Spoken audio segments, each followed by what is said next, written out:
Rolled in. That might actually be a banger. Oh man, let's get this thing going, shall we? What is up, everybody? Welcome to the DNVR Nuggets Podcast. Let's go! Let's go! We're not even in the true off season yet, and yet it rolls on. Still going. It's still going. The finals haven't even started. It's the finals countdown portion of the season, but we do have a great show for you today because school is in session. Yeah. We have to learn some lessons, you guys. Yeah. What lessons can we learn? Summer. I gotta go to school. We're in summer school, baby. Sucks, dude. I did this already. This is for sure summer school. We got some news and notes, but then we're going to talk about little lessons that I think the team can learn from other teams. What can you steal? You look around and you steal things from other people. Yep, that's what I was taught growing up for sure. And then the Ringer 100 came out. You guys know the list. They always update it throughout the year. Always causes controversy. And I was going through it. And as I scrolled, trying to think of who are the 5 best players in the NBA, kind of realized that the NBA sucks right now in terms of top 5. Man, I haven't even seen this list I think yet, it's a really great excited. 5 through 20. You're like, oh man, a lot of really good players. Yeah. But it may be a little thin in terms of like guys that have a chance to be the best. It's the depth era. It's the depth era, man. Yeah. I'll bet you this is the best number 88th player ever in the NBA. Yeah. Which some people wanted. That's what some people wanted. Yeah. And then at the very end, we'll get away from basketball at the end. It's the off season. I want to hear what the fellas are into. Is this a new segment? It might be a new recurring segment. Man. What are you into right now? What kind of things? Are you watching good movies, good shows? You know, we'll just kind of step outside ourselves, share a little of our old personality. Can't wait to find out what's behind the curtain there with Brendan Vogt. How are you guys doing today? I'm in a fantastic mood. I don't know. You are in a good mood. It's just, I don't know. Sometimes you wake up and you realize it's another great day to be us. And other days? Other days, it's a great day to be a Celtics fan, a Thunder fan. No, that's true. Fan. Those days do suck. Over here, backwards hat, Harrison Wind. I saw it's NBA Finals Media Day today. Oh man. Just shame we can't be there, Harrison. Brought up some good memories, man. Like, those vibes were so high at Finals Media Day 2 years ago, man. Like, they kind of were. I was surprised. It was such a cool time. I was surprised when Nuggets Heat Media Day happened. Yeah. That nobody was there. It was all like foreign press. Right. Nobody Shout out, by the way, came to the series. Yeah, but I was all excited. I'm like, oh, all the big names are in town. Let me go rub elbows, talk to all the guys and gals. And nobody was there that I recognized. Well, if nobody was at Nuggets Heat Finals Media Day, there was probably absolutely nobody at Thunder Pacers Finals. I don't know if you saw a media touchdown, Harrison, to a tornado warning. I did see that. So did Ryan and I for Game 7. Shout out Oklahoma. That probably happens a lot. I think it's probably like, oh, it's raining today. I think they call it Tornado Alley. But we're going to start with some news and notes, and I'm going to start here. Shout out to our girl, Tatiana. Yeah. Shared a clip yesterday on the timeline. I don't know where it comes from. I just assume it was true. Darrick Rose. That's a dangerous assumption. I know, especially could have just totally been I gotta AI say, these every days. clip I see online, I just go into it assuming it's fake. AI, though, is not quite good enough to get you on this kind of thing. I don't think. I don't know, man. When you see the AI, it's still like... But that just goes for every video I see. It's getting better, but you can still tell that it's not quite real. I think that's a safe approach, Harrison, just going forward. But I think I get what you're saying. You've got to convince me it's real.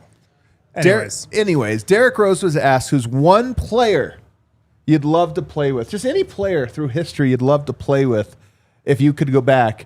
And he said Nikola Jokic, really? Darrick Rose. And what I love about this is he played with Joakim Noah, who is like a good passing big. He's one of the best passing bigs of all time. Obviously a good defender and a phenomenal teammate. And he even said like, hey, man, no disrespect to Joakim. No disrespect, even though it kind of is. But he's like, I just wonder how easy the game would have been if I could have played with Joker. Spoiler alert, very easy. Yeah, pretty easy. Very, very easy. Pretty easy. Derrick Rose and Yoke? Derrick Rose is not at all the type of player I thought would say Yoke. That's part of why it's cool. The fact that he played with Joakim probably led him to that answer, though. Yeah, that's true. He probably true. got a little taste of what it was like to play with a passing big, and he was like, this is awesome. I do. How do you think it would have looked? It probably would have looked pretty similar to like him and Jamal, I feel like.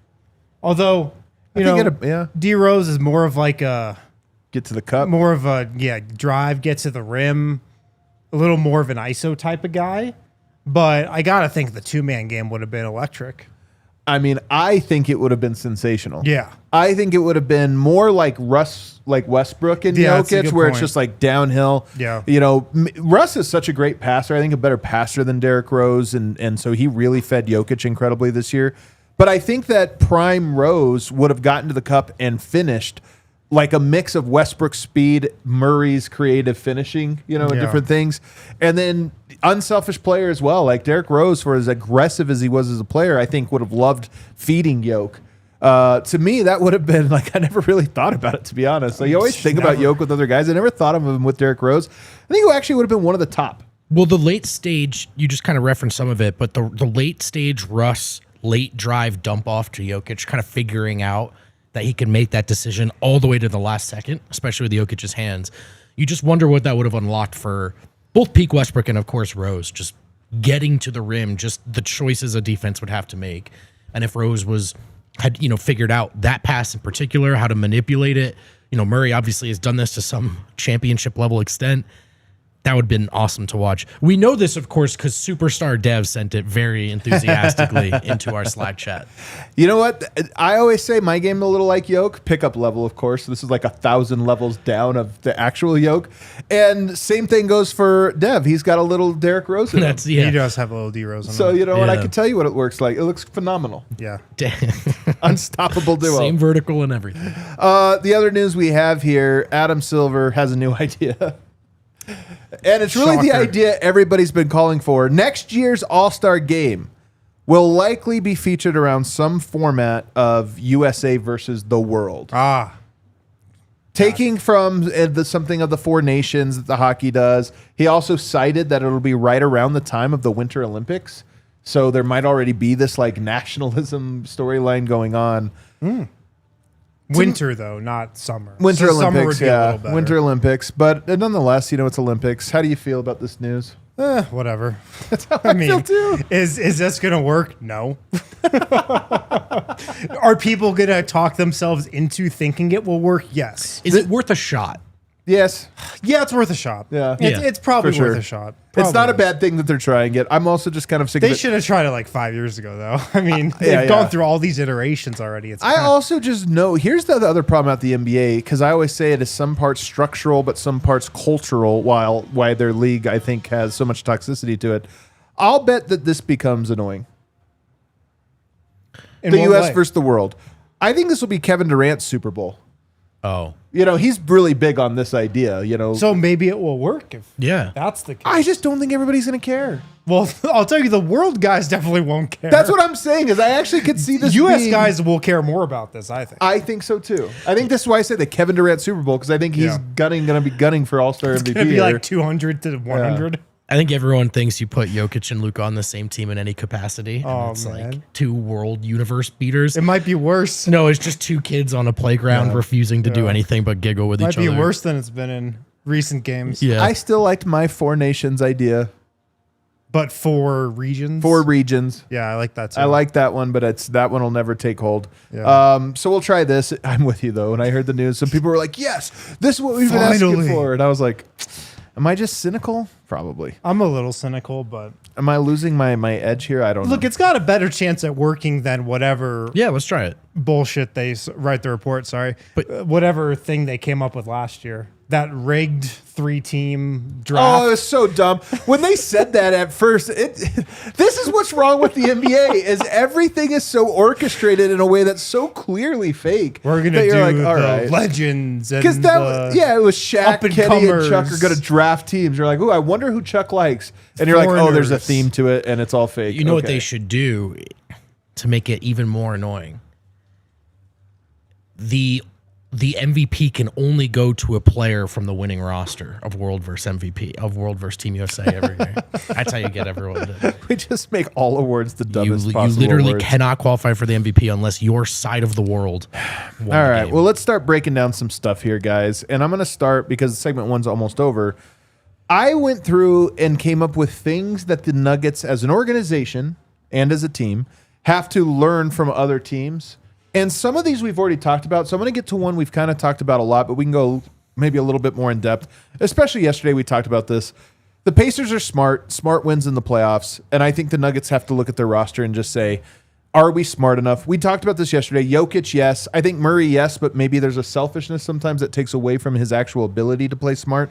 Aaron Gordon is smart. I think Christian Brown, now we get into the interesting ones, because I think Christian Brown is smart, but you have to have smart and skill to unlock the full smart. I think Christian Brown has more in his bag than he has shown, because there's been moments where he's shown some stuff, but more importantly, I think he is capable of growing into a more versatile offensive player. Nothing flashy, nothing super dynamic, but just able to read. You're going to have to commit to getting there. So to me, I think Christian Brown probably has the brain for this. He doesn't necessarily have the skill set. So you have to bridge those two things through allowing him to kind of dribble and pick and roll a little bit more, especially early on. Is this something you're sort of burning some minutes in the middle of a game, in the middle of the season to explore, right? Yes, we know giving the ball to Jokic in a certain spot yields the most points per possession. Do we want Christian Brown to be willing and able to do this in the playoffs? I definitely agree that Brown is a smart player, like meets that criteria. But it'd be interesting to see if the playmaking is something he can unlock very, very, very, very towards the end. Even in transition, he finally started to pick his head up a little bit more, make some late passes, just because he's going to have this rep now as a guy who finishes strong and well at the rim. And that's something that can be turned into some playmaking. So we'll see if the ball's in his hands. We'll see if he picks his head up as he looks at that rim. But, as much as he is a guy who was a high floor player, I don't know if he's at his ceiling yet. I'm curious to see if he has more development in him.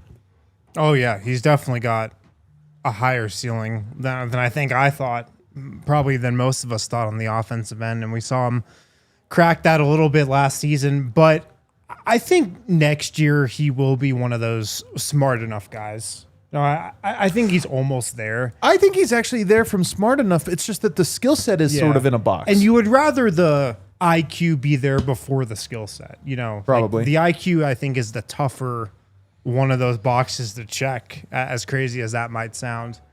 And like next year, I think he might even have like more ability to just create and explore his game than he did this year even. Yeah. Next year, just another year in the league. Yeah. I think he can become even more of a leader of this team, like vocally behind the scenes. And so the potential it's right there. It's staring him in the face. He has to unlock his handle. He has to learn. Yeah, the handle's huge. But I think he kind of has a little bit more than he's shown. But he's a guy that I think plays 10% below his skill set, which is a good thing. That's part of IQ, is not going into the risky area. Yep. But I think Denver might have to sort of test that next year, just as part of their overall development. Great one from ERL here, which almost no guards can do, young guards can do anymore. Entry passes as well, especially in the playoffs when the spacing is tight. And I think there were a few times in it where Christian was kind of unsure of how to do that. That was a learning curve for Gary Harris, Jamal Murray, a lot of the guards that have come through Denver, much to Malone's chagrin. Yeah. Yeah. We got time for a couple more here. We talked about it yesterday, but I actually think Pickett can thrive in this arena. Like, he is a guy that I think reads the court, especially on the defensive end, just reads it so well. Offensively, whatever his limitations, I think he can read. But then you look at this as the group of guys that can't or have to grow into this. Peyton Watson, Michael Porter Jr., Julian Strawther, Zeke Naji, Duron Holmes, if he's in the rotation. MPJ is the one guy that's been here long enough. I just think we kind of know what that's going to be. Maybe Adelman expands his role and it looks good. But we kind of know. Peyton Watson, Strawther, Zeke, Duron. I don't know that any of those guys are guys I look at and I'm like, just give them more run and they're going to get the IQ part of this. They're going to get the feel of the game. Kind of the sneaky, damning flaw for Zeke, really, I think.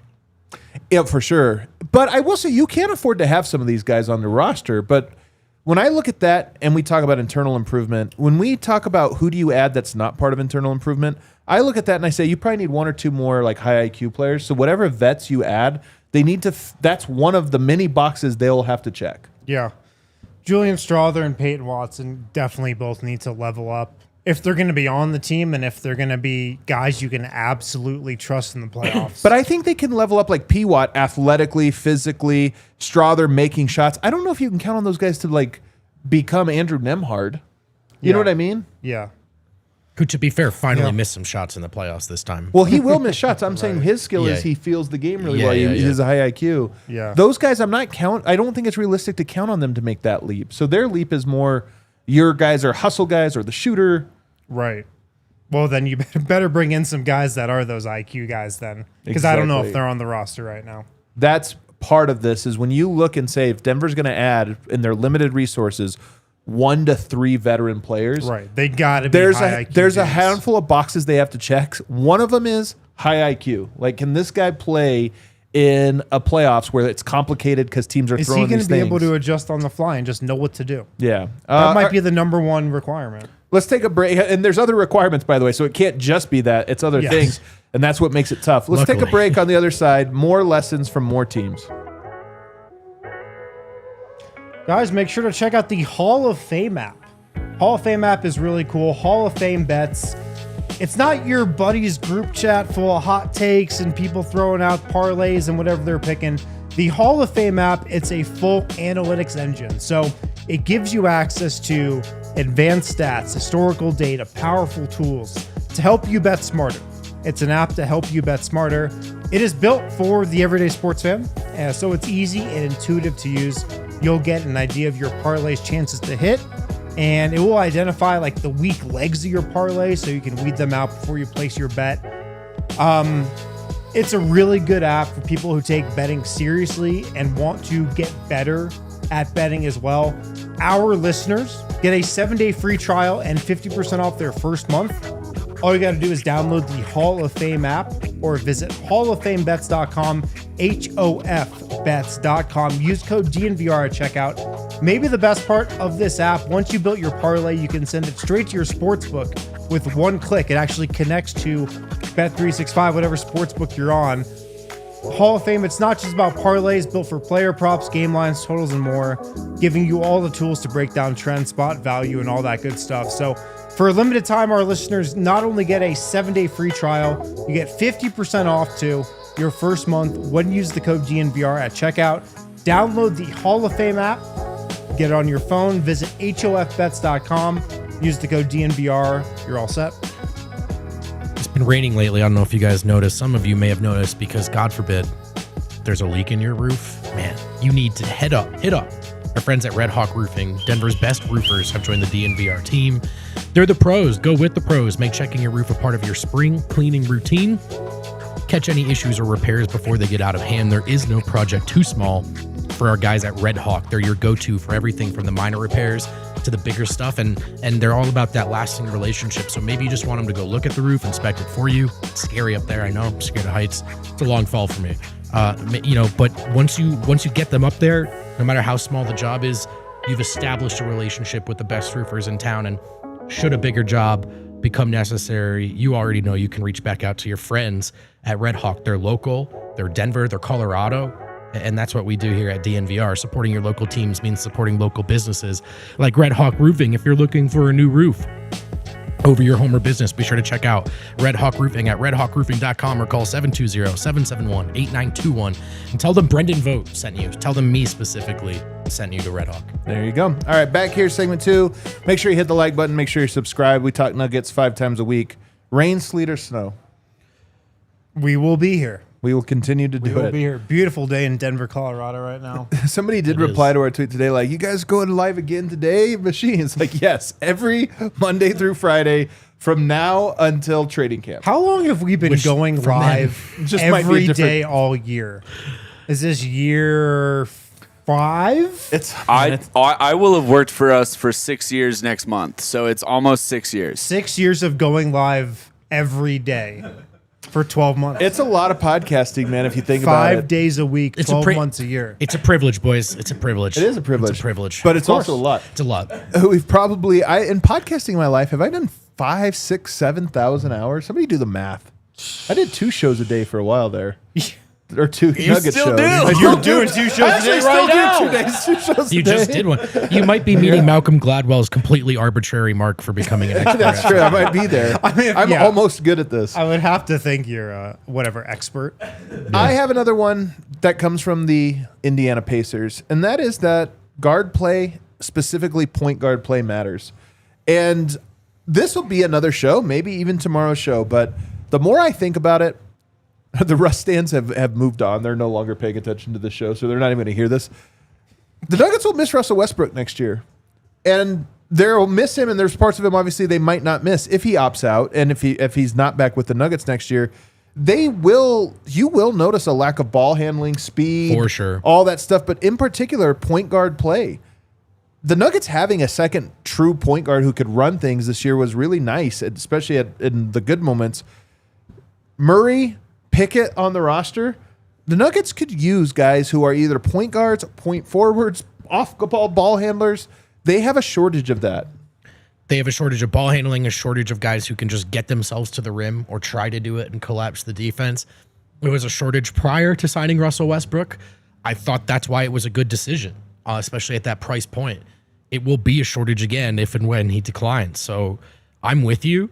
That's why I was all ears for, was it Dennis the Menace you mentioned on yesterday's Dennis show? Schroeder? Dennis Schroeder, just because we're talking about having to check multiple boxes here with limited pathways to acquiring talent. So I do wonder, do they just need a ball handler? Because unless Adelman has a lot of faith in Pickett, you kind of have 1.5 right now. And that's not a knock on Pickett. It's just the way it's been to this point. They definitely need more ball handling if Westbrook's not here. And they just need speed, athletic guys that can get to the rim, guys that can break down the defense a little bit. I mean, you just think about what this team would look like if Westbrook wasn't on it this last year.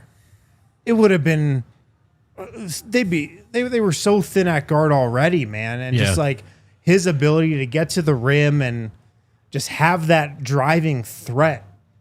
Westbrook was the best driver on this team, and I don't even know who was in competition for number 2. Aaron Gordon? Yeah, Denver just didn't have drivers. They just don't have drivers. That being said, the Russ no Jokic lineups were worse somehow than the Reggie ones.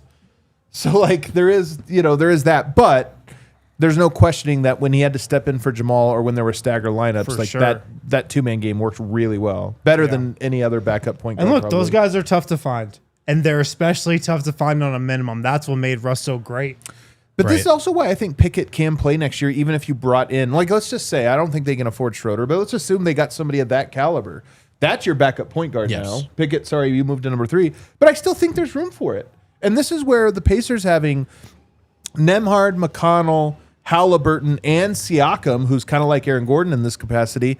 Denver has Jamal, Jokic, Aaron Gordon. Who's the next guy? And do you have other guys that then become attacking guards, guys that can dribble even if they're not true point guards? They have 4. Denver has 3 probably. They probably could use 1 or 2 more. But then your secondary guard play, Christian Brown, Julian Strawther, Peyton Watson, can 1 or 2 of those guys get to the point of what, a Nesmith is? Strawther could. Because he already could is be a kinda driver. good. Yeah. Could be that.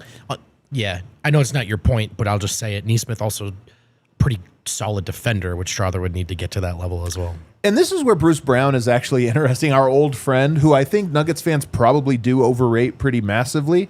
But he does know fit the culture, which is an underrated aspect from most Twitter analysts. And then number 2, he is a ball handler. One of the things that's nice about Bruce Brown is he can come in at backup point guard or backup power forward.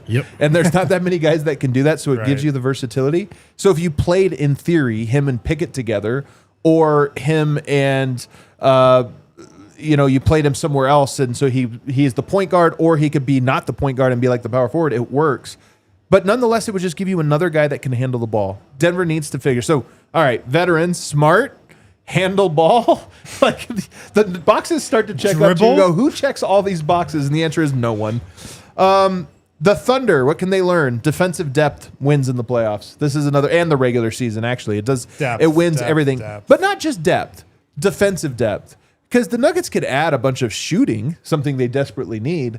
But can you just have a good defense on the Nuggets made a lot of choices this year where it was like, we just got to get some shooting on the floor. Well, now we can't guard anyone. Yeah. The Thunder can, no matter what combination of 5 guys they put out, regular season or playoffs, they can guard. Always.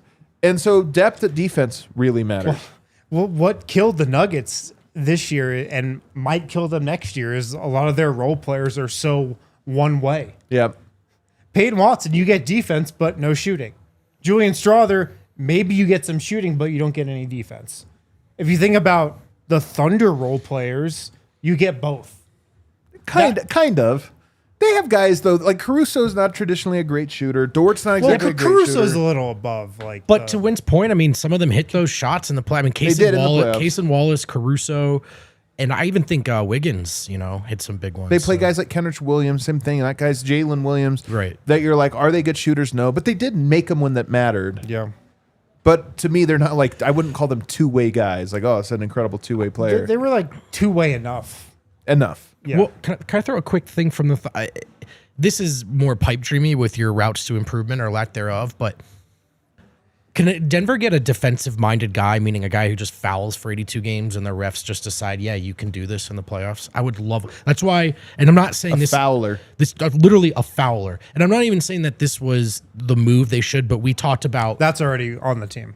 Jalen Suggs, and I'm not saying that that's a move they should make or anything like that, but is he a guy who comes in and is just such a pest on defense that for once the other team is talking about it in a playoff series? You know who kind of has this but didn't play enough? Jalen Pickett. If you watch him play, he actually has, because he's little. Little guys get away with murder. He has a bunch where he gets switched into the post, and we're like, man, he held his ground. But if we were on the other side, we'd be like, yeah, he just put his knee in that guy's back and pushed him to the foul line. Right. But hey, man, and you're little, you have to toe the line. Get a guard in there that's a jerk. If You know what Pickett I mean? is not playing more than like 15 minutes a night, which is very likely, if he's on the rotation but not playing like heavy enough minutes, he should be a 3 fouls per game guy. He should just be a guy that's constantly trying to Julian's already that. but No, without not that being kind. aggressive. Yeah, no, without not- being not that aggressive kind. about. Not that kind. The other thing from the Thunder is just player development wins, and I know there's a double-edged sword to this because later on I'm gonna have one about 2 timelines doesn't win, and this is where it's a fine line. But the Nuggets have to look around and say they need to pivot away from getting so many young players on the roster. There's no question about that. But they also have to look at those guys as can't. What did Calvin Booth call Christian Brown? He can't fail. fail. Guys. They have to look at it the same way. These guys can't fail because if they fail, we fail. I don't think the Nuggets looked at it this way, and this was part of the schism. I think they looked at it as that's a bad plan. Let's not let this succeed. It's like, no, I don't care if you like that or not. You can win another way, bring in some vets, learn your lesson from here. But at the same time, those guys can't fail, or you will fail. Yeah. But that's also the problem with vets, I feel like. What? Sometimes you get them and they're good. Sometimes you get them and they just suck. Like that is the other side of the coin here. Like, yeah, Gary Trent was good this year. I think there's another scenario where he goes to a team and just is terrible. Yeah. Like, And he was terrible at points this year. think about like Taurean Prince. He was Yeah. bad on the Lakers, good last year on the Bucks. Maybe he's bad again this year. Right. Like I don't know. So Schroeder's a great example too. Yeah.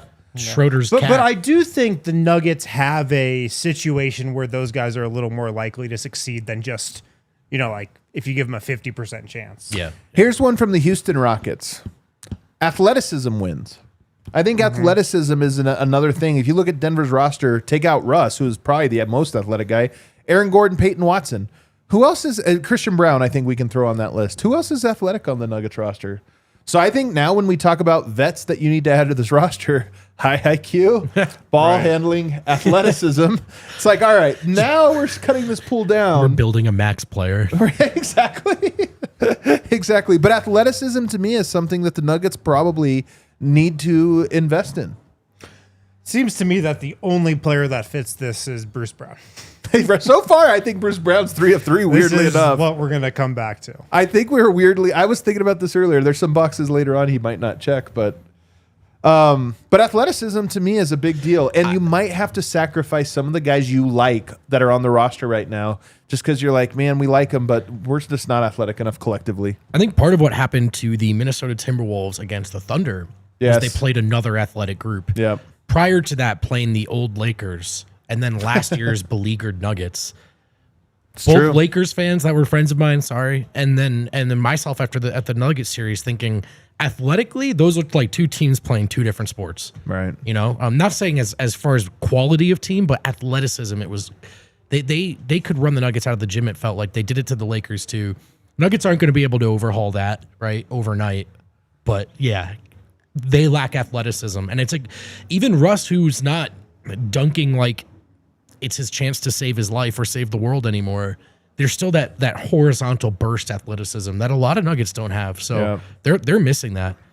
So the Rockets had a lot of it this year, and it was part of what made their defense so good. In fact, I would say a lot of defense comes down to length and athleticism, and it's one of the things that why Denver struggles. They have to add it. All right, let's take another break. On the other side, lessons from the Wolves, Celtics, Bucks, Warriors, and Lakers. Bet365, now an official partner of the Denver Nuggets and Colorado Avalanche. We love Bet365. It's the app that we use to bet.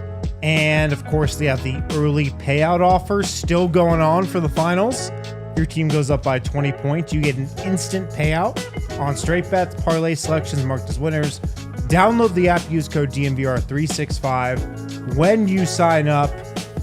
You guys still betting at all? Or are we done? This time of year, I haven't made a bet for a bit. Vote? Anything? Actually, but you know what? I have some bets for the finals I might lay down. Ooh, yeah? Yeah, I have some bets. All right, you don't want to. I don't want to share. Don't want to spike the books. Yeah, not yet. I tried to bet on the W, but I don't know anything. So that's been burning me. You can open an account right now with Bet365. If you haven't, this is a great time to do it. New customers get $150 in bonus bets when you bet $5 win or lose.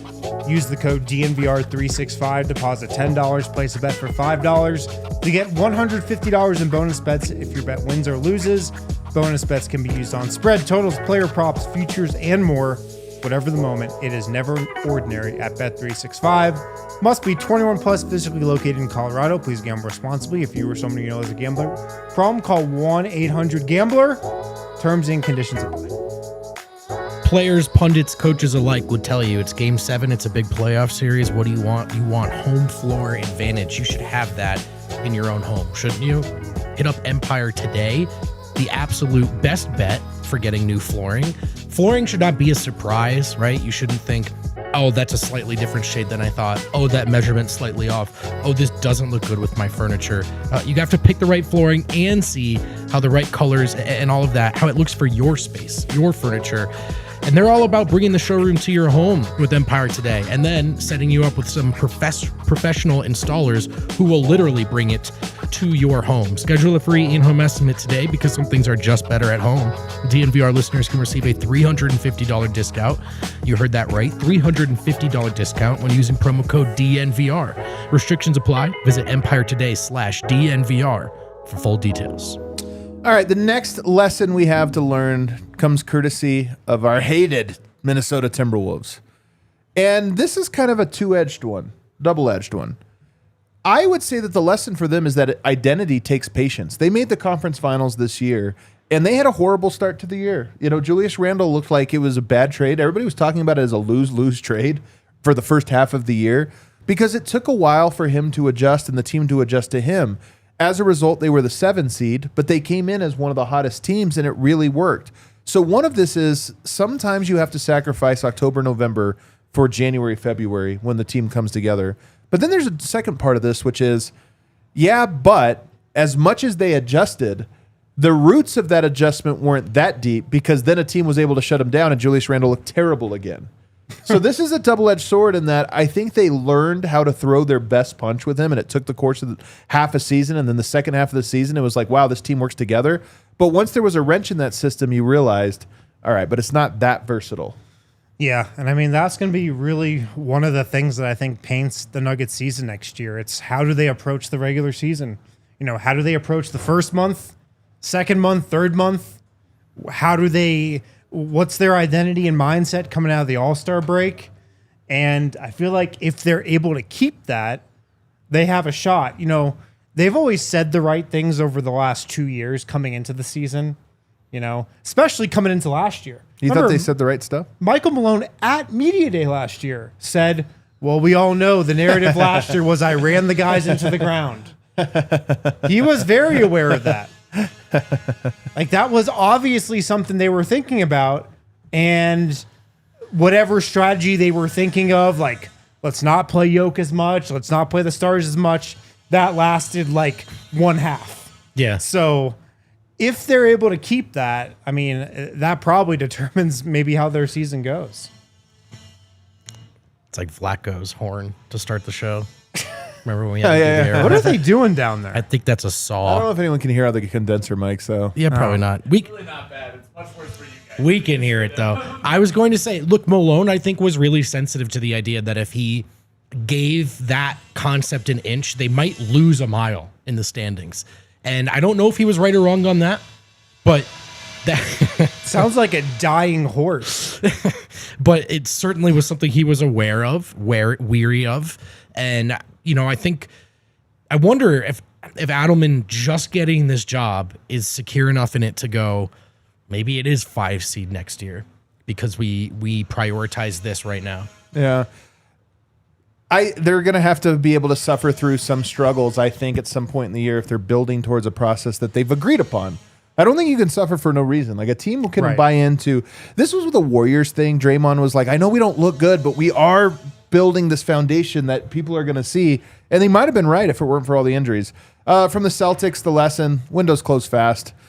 This is just the harsh truth of basketball is the Celtics had an unlucky run with injuries.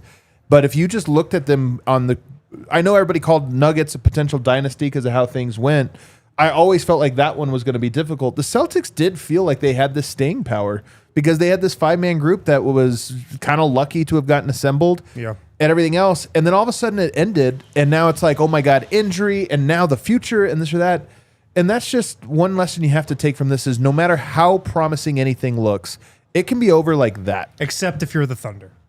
Even the Thunder, though. The Thunder, We'll find honestly, out, right? Yeah. Even the Thunder are one Absolutely. crazy injury away from being like, well, now we're going to have to move this. And then Chet, 2 years. Like, there's things, man, that can happen. Yeah, for sure. They close fast. Also, just this is not in any way an attempt to make an excuse for anyone in the Nuggets organization. Worth just taking a step back, like the perspective on the league right now all the time. You know, you say we should move humbly in our understanding of it and how it works. No one is even getting back to the conference finals, man, except for the Wolves who didn't win it. And like, it's really hard to do. And, you know, the Nuggets were one team. It looked like the Celtics were an upgraded version of something that could go multiple years. And to Wynn's point, the Thunder look like an upgraded version of that, but they might not, man. The Celtics were the envy of the league until a month ago. So this stuff just happens quickly. From the Milwaukee Bucks, instability can come quick. Yeah. They were a very stable team, had a little bit of bad luck, made a couple panic moves, including not really panic, but like, hey, we're going to win the press conference here by doing something. Yeah. And then you hire a coach, then you fire him because it doesn't look right. And it's just like spiraled quickly. It's been very quick how it's fallen for them. I don't think Denver's quite in that same spot.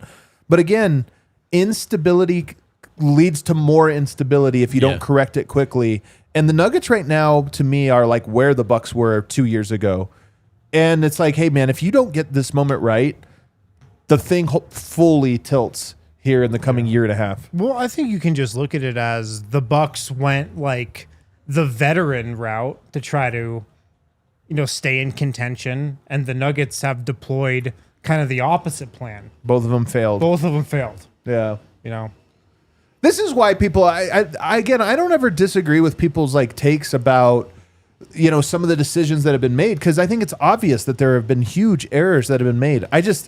Everyone thinks that the opposite then therefore was true. And it's like, I don't know, man, there's landmines on every side of the big decisions you make. Yeah. From the Warriors to timeline doesn't work, but we already knew that. Here's the big Nuggets thing. were not doing a 2-timeline plan, though. That's the. They kind of were. I get really annoyed. They about kind this. of were, though. They did go. They did. But the Warriors' 2-timeline plan Yeah, was it was- to replace Steph and Draymond Correct. and Clay. Correct. Yeah. Correct. The Nuggets were not replacing Murray and Yoke. That's a good. That's That is the a fair difference. point. That is a good distinction. Here's this thing, though. Yeah. I think they can still learn. I think it was clear that Jonathan Kuminga was not worth investing in 2 years ago. Certainly a year ago. I know. What have they been doing the last 2 years? Like, They, I think, kept believing that they can figure it out and that their guy would get together. And then, oh, the return isn't good right now because his value is suppressed. When the truth is, sometimes you just have to cut it out. And I understand that a lot of people in the fan base don't necessarily love Peyton Watson or don't necessarily love Julian Strawther. I do think the Nuggets have to take a good, long, hard look, even a Christian Brown, and just say, if there's any doubt about what happens going forward, don't turn these guys into Jonathan Kuminga. Don't go 2 years too long to where it's like, we were hoping he would become this. You got to get it now. There's been so many examples of teams hanging on to guys too long recently and then just getting like nothing in return. Right. Yeah. Brandon Ingram, Zach LaVine. I mean, you got like nothing back for these all-star players. And it was all a result of like, the offer's not great right now, but it will be better in the summer. Right. It will be better at the deadline. Right. And then you have to deal them and you get almost nothing. Well, yeah, and right. Dealing a guy on the front end of that sort of what kind of deal are they really worth? You know what I mean? As opposed to like waiting till it's there and then you have to make this choice.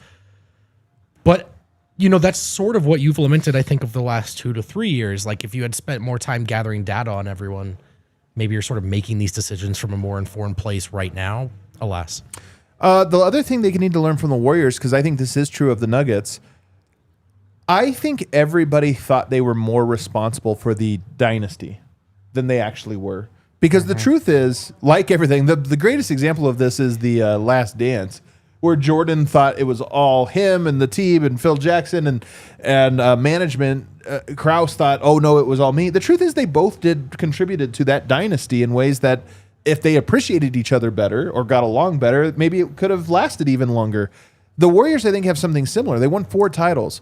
But ownership had the most smug comment in the history of basketball when he said they were light years ahead of everyone else. Literally the cockiest thing anyone's ever said in basketball. True, yeah. Not only are we better than every other org, we're light years better than every other org. Oh, and the Jamal Murray injury gave them another one. And it's one of those things where I think that they have made things difficult because every corner of that thought they were the one that did it. The Nuggets, I think, have something very similar. And I think it was the foundation or part of the foundation of the Booth-Malone split. You win a title and everyone's like, you're welcome. When really the thing should have been, thank you.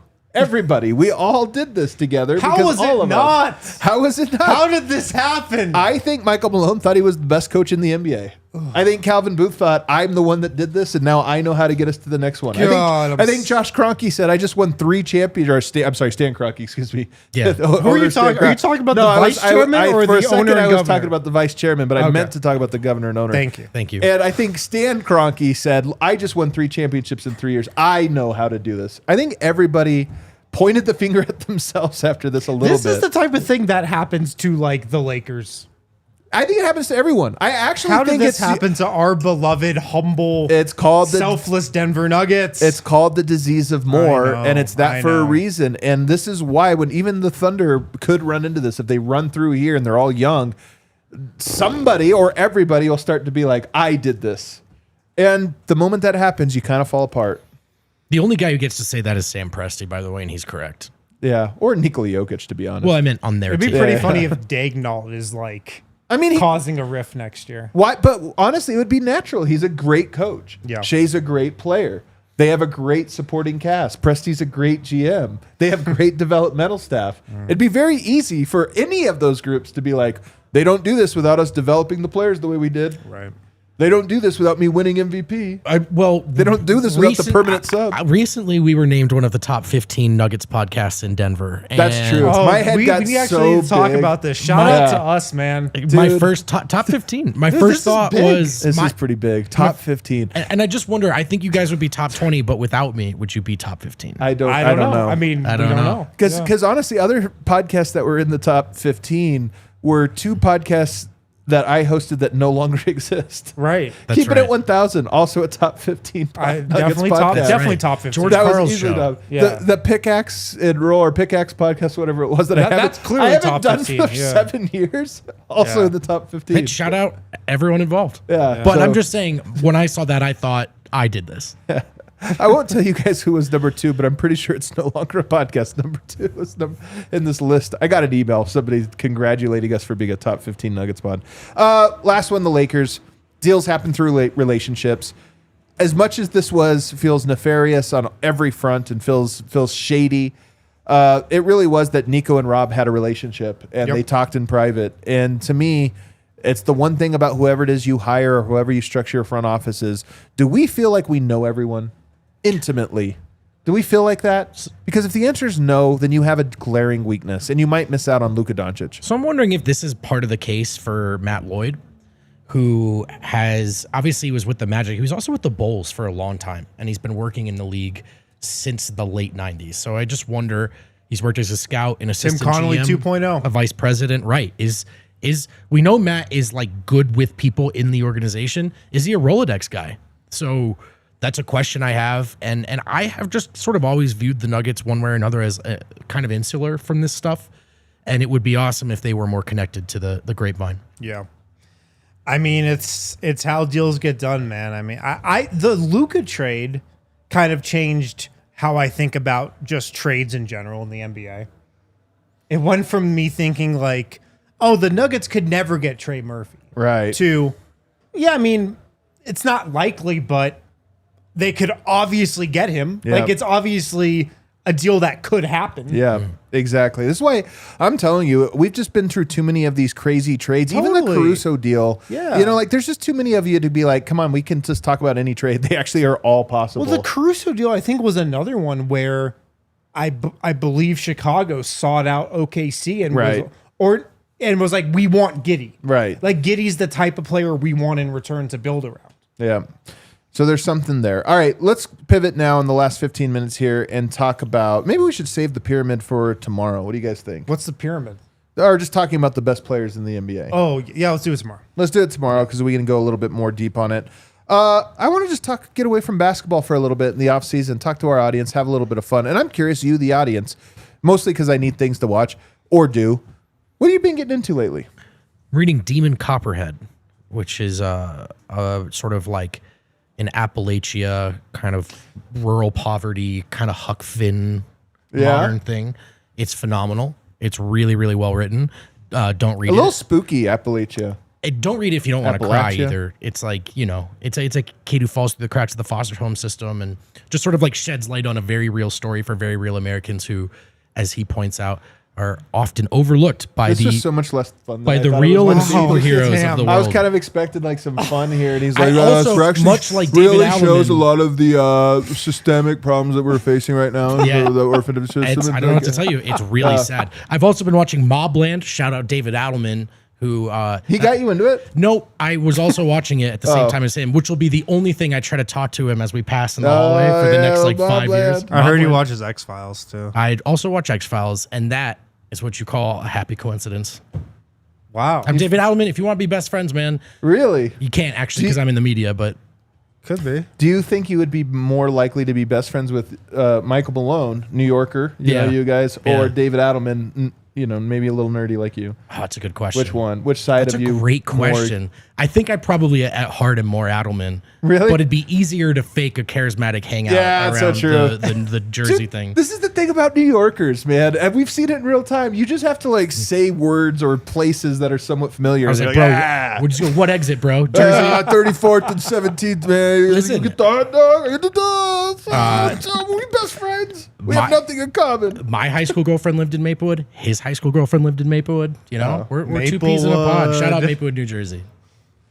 I'm the opposite. I'm like, I grew up in Thornton. Somebody's like, oh, I grew up in Thornton too. I'm like, oh, Oh, I'm sorry. I hate this guy. I don't want to Yeah. talk to this guy. So last night, Kidding, I love you, I Thornton. watched cornhole. And I'm not Competitive even cornhole? I'm not even joking here, man. I'm in. It's really Have good. you ever watched it? Do you know Big T? Do I know Big T? You guys Hey, we know Big T. comes on What the kind of show? question is that? Can I Sorry, tell you? right there Right there for it. for. Can I tell you? Big T is one of those guys. So I'm not at all surprised because all these guys look like Big T. They all look like this. They all look the same. right out of the textbook. Yeah, but I'm not kidding, man. I was kind of blown away by how much like precision It's insane. and skill goes into professional cornhole. So the thing, because I've actually gotten into this too. I mean, Yeah. I find it interesting. The thing about cornhole professionally is, it's not about like making it. They can make it every time. They make it every time, pretty much. So it's more about you start by putting a blocker in. Yep. So then the other person has to do the tougher, because you can slide it in. The pros are 100%. Yeah. So you put the blocker on. So if they slide, it just hits yours in. Yeah. So that you have to go to the tougher shot, which is over. But they're also 90% Well, of that. they also have a bounce shot where they can What? bounce it over a blocker Yes. and right in. That's I'm wild. telling you, dude, it's insane. I'm not kidding. I was blown away last night. Where was it? Where'd you find it? Yeah, 4-letter network. Oh, that's And they call it out too, because like they'll put up the little blocker bag, they Yep. call it, and then sometimes it's bully bag, so you'll just push both of them in. But Yeah. sometimes it's a bouncer, sometimes it's like, and they'll like adjust their stance. They'll be like, damn, I have to come Yep. here, They'll- this, and it's like They'll adjust swish. their type And you're of throw. Like, It's that's so cool. I mean, I thought it was just like, oh, you just try to get it in every time. no, It's pretty cool, man. it is Yeah. really cool actually to see. And then the best one, it's like bowling, where the guys will do strikes a lot, but every now and then there's a split, and so Yeah. you're really made on how well you can pick up the tough ones.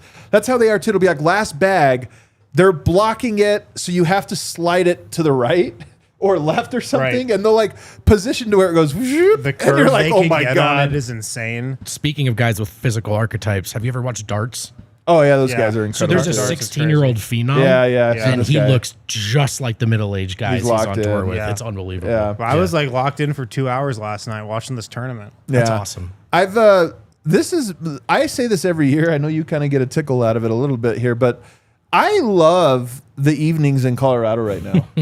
There's honestly nothing better. If you have a porch or patio or something, going out, the sunset, because here's what happens in Colorado. The sun usually like middle of the year goes up to down. Right now it curves. Oh, yeah. And so it takes an hour for sunset, because the moment it touches the Rockies is when it's almost at its flattest, and it just goes along the mountains for like an hour, and it rules. Strong agree, actually. I'm not even going to make fun of you for this. I wish I had a porch this time of year. I also have these baby ducks on the pond. They always come this time of year. It's so great. There's 8 of them. My friend sent me a photo of a wood stork the other day. I thought of you. Really? Yeah. A wood stork? That's a wild looking animal, huh? It's a weird looking Pretty one. ugly one. They are ugly. They're kind of mean too. I don't know if this is up your alley. I recorded a video in the park the other day of a squirrel eaten, like really close, like really zoomed in. Made you think of me.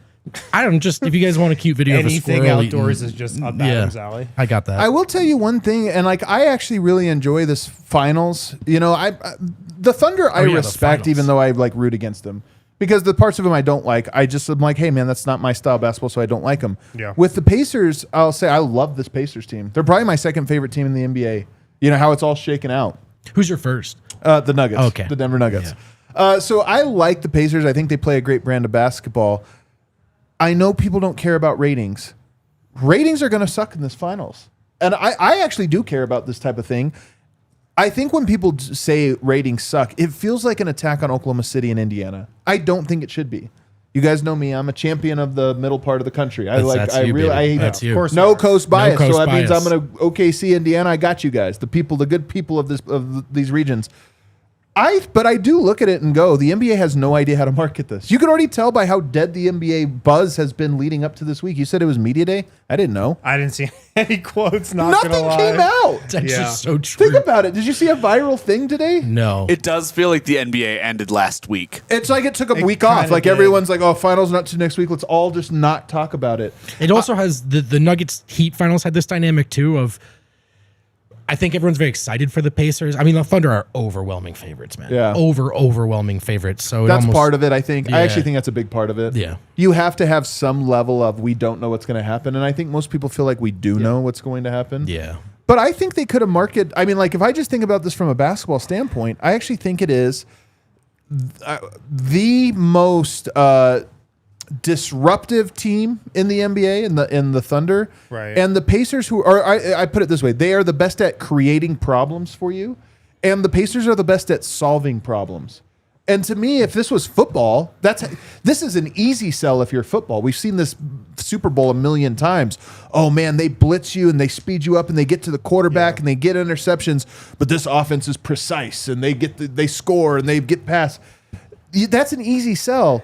The NBA can't sell it that way for some reason. It has to be It's just wrestling. Like they've never been able to sell the Nuggets. I think most casual fans probably shouldn't be concerned with ratings, but you should take stock of it because if the ratings are bad, you get ideas like the in-season tournament. Yeah.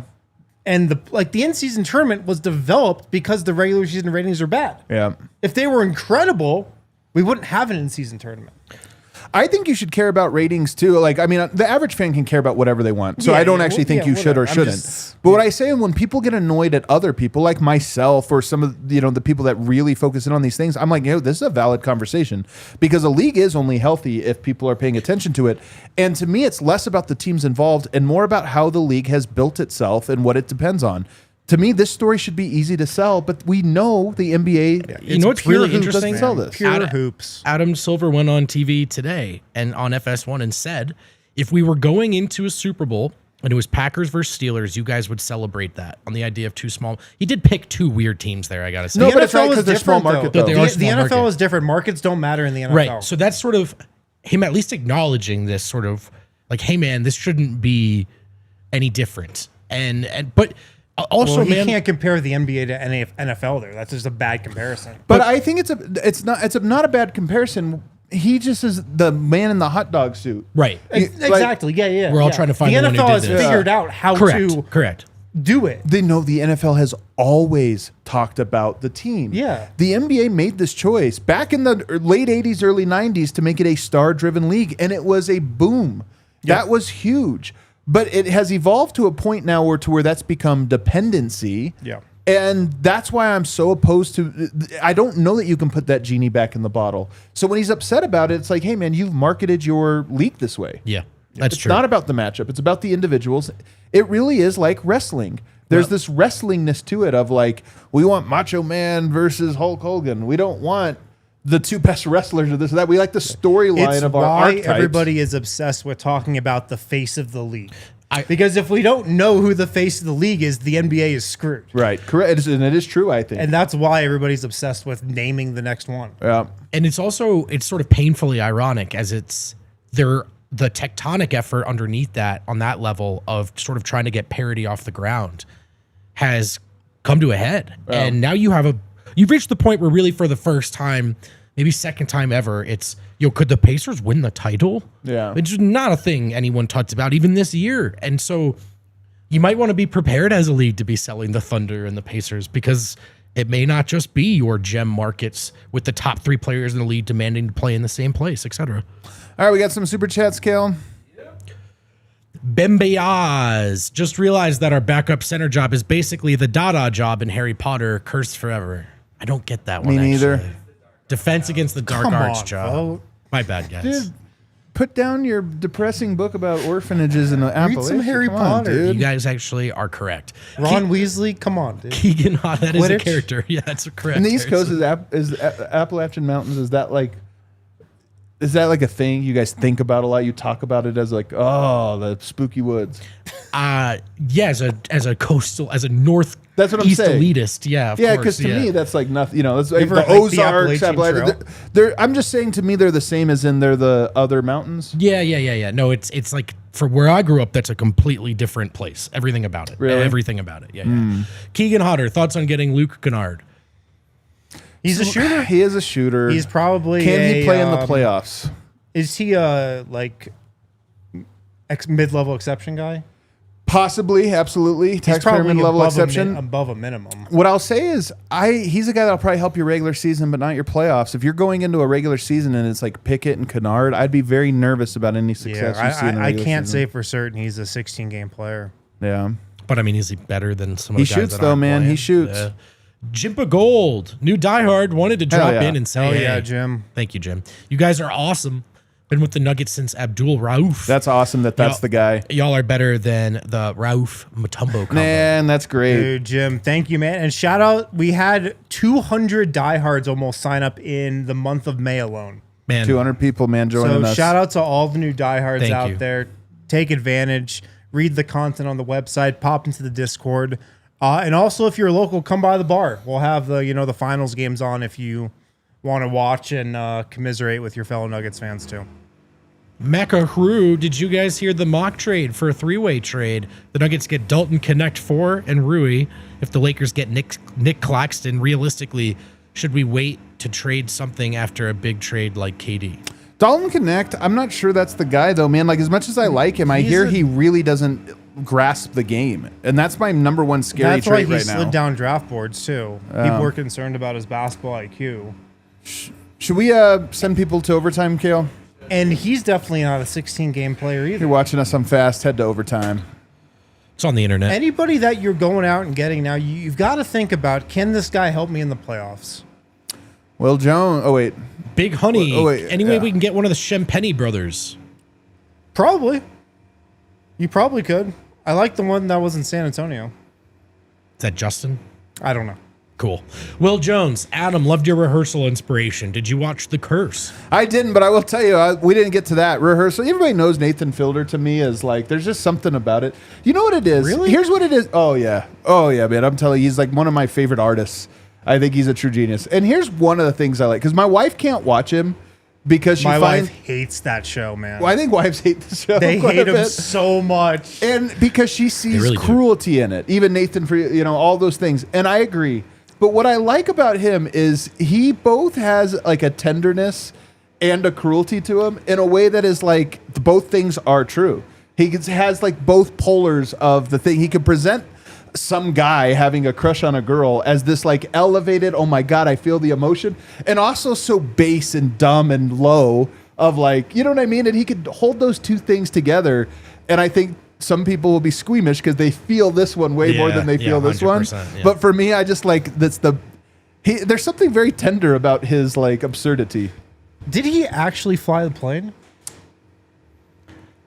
He definitely at least flew a plane. I think he did. It seems like he To did. me, I think he did. But again, does it matter? You know what I No, mean? I it mean, doesn't. But I think he did. I I, feel like love the he rehearsal. did. I did not see The Curse, but love the rehearsal. I thought season 2 was unbelievable. And he just wove finished it like last 12 night. storylines together in a way that makes sense. It's so impressive. Nolan, watching my parents' horses this summer. Bring me up inside. I get why Yoke loves it. Anyway, Bruce Brown comes back. I think there's. Yeah, I mean, like Bruce look, Brown's let's be gonna honest. back. The deal. kinda Let's think it's be gonna honest. happen. The deal's done. We know it's done. So yes, Are it's you very saying possible. interim general manager Ben Tenzer might have already brokered He a might deal? be a deal maker, man. He might. I kind of feel like it is going to happen. Let's hear from our friend Mr. Exquisite Nugget. No, Adam, it's Pacers in. He didn't answer it, actually. Vote looking like Reacher. Same size and everything. I'm you going to go go. do some push-ups. That was inspiring. Thank you, Cedric. The real Matt Dog. What's up, DNVR Guppies? Yeah. I feel off knowing OKC has decades of capital to dominate, and we have maybe 6 years of Jokic. It's coming to an end. 6 years is a long time. Negative. God, this is the worst note to end on, Talk to you man. in 6 years, bro. Yeah, You that's a never good know point. what the future holds, you know? Things can change. Yep, They could be remade. they could. You could be born again. You could. All these different things definitely can be bored happen. again. The Nuggets can be reborn next year under David Adelman. That's why we're holding out hope for. But at the moment, we're holding out just to find out if the Nuggets will hire a GM. Will it happen tomorrow? They're not going to do a Friday news dump GM hiring, are they? It is Thursday tomorrow. It's getting late in the week because if they do it tomorrow, Then your announcements maybe Monday, like your introductory presser. right? I don't know if there's even a ton of clarity on this internally at the moment. So Well, that would be troubling. Everybody hit that like button on the way out. We'll see you guys.